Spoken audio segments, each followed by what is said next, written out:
In our last class, we have already learned about the two major life processes, that is respiration and nutrition. So today we are going to learn about the next life process, that is transportation, which is most important in any organism, because whatever the food we eat, that will be giving out the energy, but that energy has to be supplied all over the body, and that can be done by the transportation.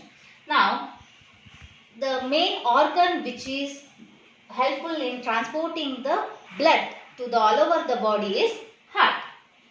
So what is this heart is? Heart is a hollow muscular organ. By contracting rhythmically keeps up the circulation of the blood. So what this heart will do? It's a muscular organ. By contracting rhythmically, there is a particular time or a rhythm is there for a contraction, by which it keeps up the circulation of the blood. Continuous circulation of the blood from head to the toe. So where this heart is located? Heart is located in the chest between the two lungs and is surrounded by a tough two-layered sac, and that sac is called as pericardium. You know that it is located in the rib cage, in between the two rib cage, which in the pericardium. This is the location of the heart. The structure of the heart. Heart consists mainly four chambers. Upper chambers as well as the lower chamber. There are two upper chambers, which are those left atrium and the right atrium. Here you can see the left atrium and here you can see the right atrium. These two are upper chambers, and two lower chambers, and those are left ventricles and right ventricle. This is the left ventricle and here is the right ventricle. Next, these walls or the chambers are separated, divided by two segments. Those are, here you can see a yellow color thick one, that is muscular part of the interventricular spectrum, which divides the ventricle, two ventricles, right and left ventricles, and separates it. And it's a muscular one. Another one is, here you can see the orange color, that is membranous part of the interventricular spectrum, and it separates the upper ventricles. Next, the walls. There are some walls are present. Mainly four walls are there. One is tricuspid, another one is mitral, another one is aortic and pulmonary. Here you can see those walls. These walls helps in flowing of blood from one artery to another ventricle. This is a bicuspid wall. It is also called as mitral wall. And one more is tricuspid wall.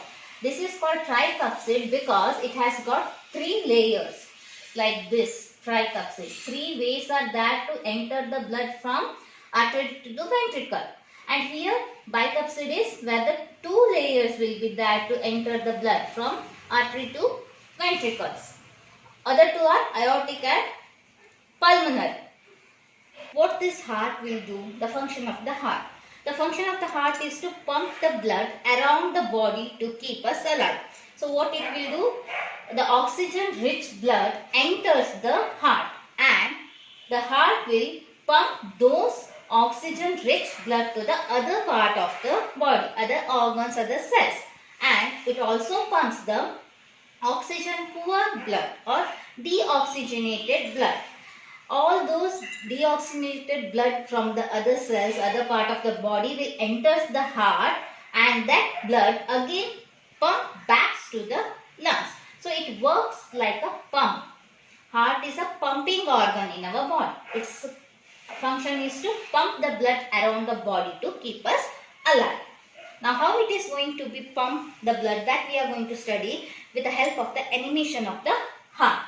So heart is located in the rib cage, and you can see here the blue colored one as well as the red color veins. This is the animation of a heart, where you can see the contraction of the muscles. This is the left atrium and here is the right atrium. Two upper chamber of the heart, left atrium and the right atrium, and two lower chamber of the heart are left ventricles and right ventricle. This is given in a orange color, which carries or it is meant for oxygenated blood, and which is in blue color is for deoxygenated blood. Now what happens is, through vena cava and the superior vena cava and the inferior vena cava, the deoxygenated blood will enter the upper chamber, upper right atrium, and there is one tricapsule valve is present. Through that it enters the right ventricle, lower chamber. After filling the lower chamber, this tricapsid valve will shut down, closes. Then the blood which is present here will be pumped back to the lungs through pulmonary valve. Through pulmonary valve, this blood will be, deoxygenated blood will reaches to the lung. From here it moves to the right ventricle, then it goes to the lungs through this pulmonary valve.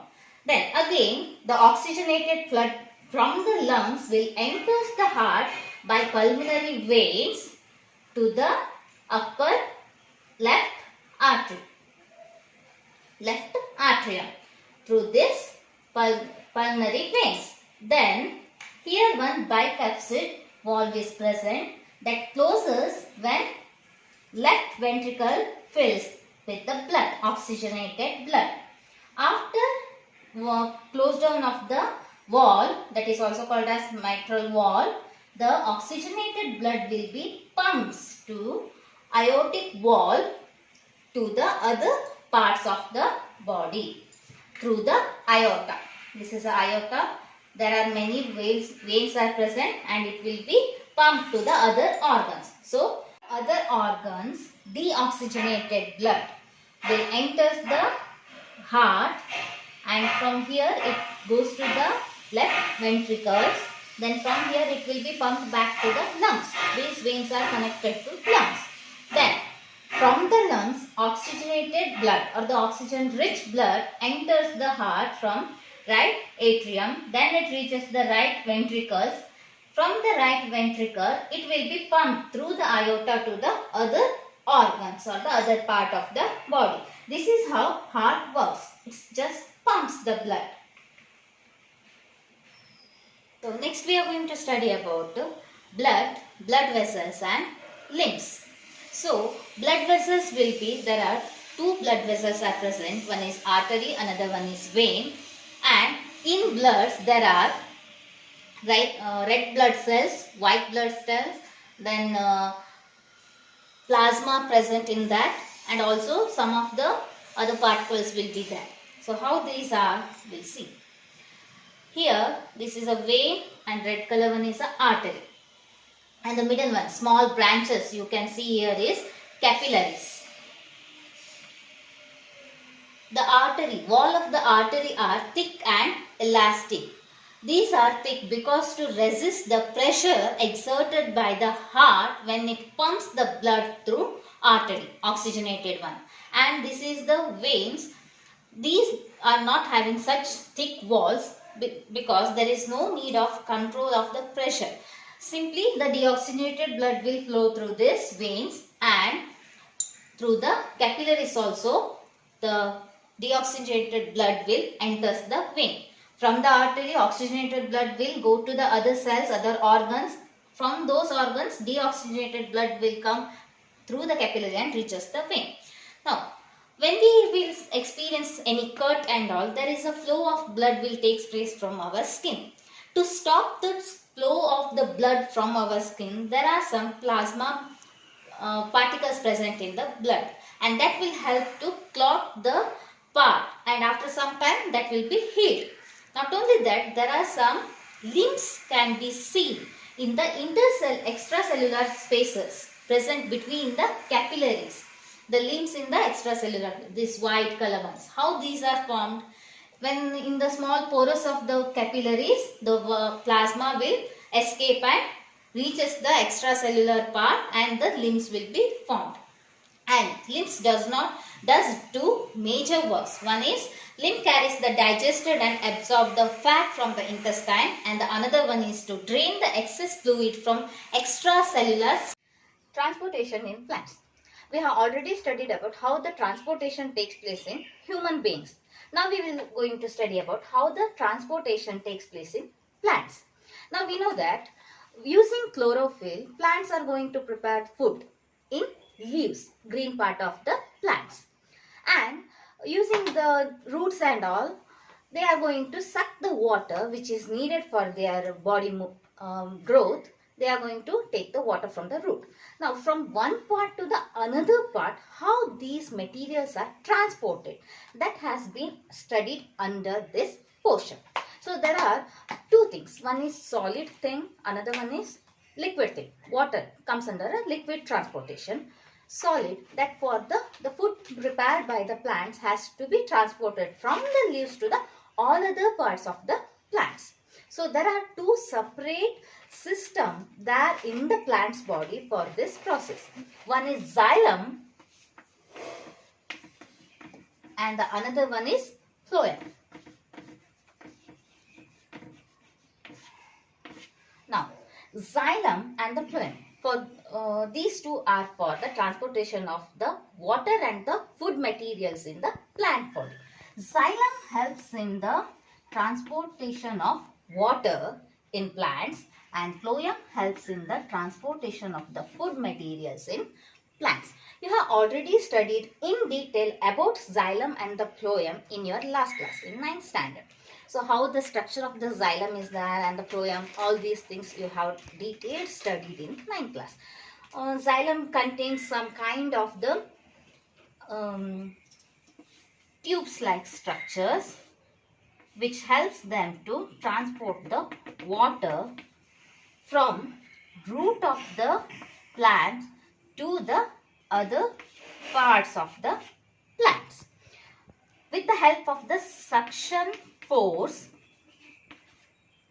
root absorbs water from the soil, and with the help of the process or the principle of transpiration, transpiration is nothing but the evaporation of the water or the loss of the water from the plant aerial parts.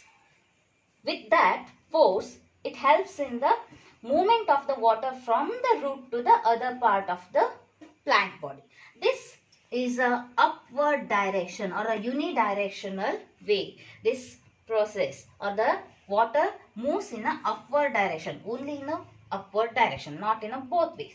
So this is about how the xylem transport the water from root to the other parts of the plants. Now, when we see about the phloem, it is having some porous kind of the structures in its walls or the cells. These helps in the movement of the food materials in the plant body. Now, leaves prepares food in the plants, and that food has to be passed to the all over the plant body, including root and also at the top of the level. So it is a unidirection. It also moves in a upward as well as the downward way. From the leaf, the prepared food has to be moved upward as well the downward parts of the plants. And this takes place by the translocation process. Translocation process. Now what is this translocation process? The food from the leaf is passed through the phloem tissue to the other part with the help of the osmotic pressure. You have learnt about the osmosis process. From a higher concentration to the lower concentration, solvent molecule passes through a semi-permeable membrane. That is the osmosis process. When this osmosis process takes place, there creates a osmotic pressure that helps in the movement of the food particle from the leaf or from the chlorophyll to the tissues of a phloem. This is how xylem and phloem works in a plant body for the transportation of the food.